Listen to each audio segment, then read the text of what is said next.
Last వీడియోలో మొదటి అధ్యాయం తెలుసుకున్నాం కదా. ఇప్పుడు రెండవ అధ్యాయం గురుభ్యో నమః. నిజమునకు జీవుడు సత్వ రజస్తమో గుణములు మూడింటికిని అతీతుడై ఉండి కూడా మాయచే కప్పబడి ఉన్న కారణముగా తన నైజమగు సత్ చిత్ ఆనందమును విస్మరించి భ్రాంతియే సత్యముగా తలంచి ద్వంద్వ స్వభావమునకు తలవంచి ఈశానత్రయ తాపాత్రయాదులకు లోనై చతుర్విధ పురుషార్థ సాధనమును తలించి పంచేంద్రియ విషయ అనుభవములను మరిగి అరిషడ్వర్గములచే దెబ్బతీయబడి సప్త వ్యసనముల మత్తునందు మునిగి అష్ట కష్టముల పాలును అగుచు నవరంధ్రముల తోలుతిత్తియందు దశ చెడి మసులుచున్నాడు. ఇట్టి కష్ట నిష్ఠూరమైన సంసార వేదనలు అన్నింటి నుండి మనల్ని బయటపడవేయగల శక్తి ఒక్క గురువుకు మాత్రమే ఉన్నది.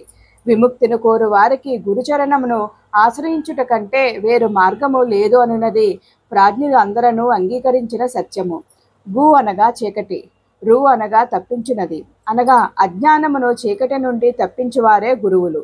అట్టి గురువులకు సర్వస్వ శరణాగతి చేయనిదే మానవుడు విముక్తిని పొందుట అసాధ్యము. తాము అవతార పురుషులైనను రాముడు వశిష్ఠ విశ్వామిత్రులను, కృష్ణుడు సాందీపుని తమ గురువులుగా భావించి సేవించినారు. కురుక్షేత్రమునందు అర్జునుడు శ్రీకృష్ణున్నే సద్గురువుగా వరించి ధరించినాడు.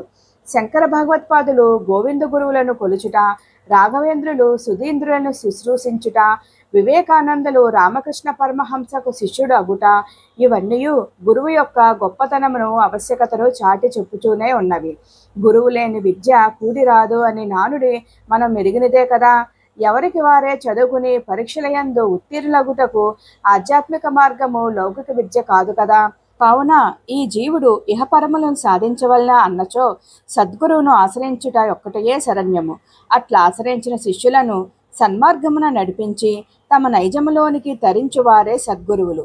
అట్టి సద్గురువులలో ఎల్లా సర్వోత్తములగు శ్రీ దక్షిణామూర్తి వారికిని, దత్తాత్రేయుల వారికిని, శంకరాచార్యుల వారికిని, శ్రీ షిరిడి సాయిబాబా వారికిని నా గురు పాదులకు శ్రద్ధాళునులై ప్రణమిల్లుచున్నాను.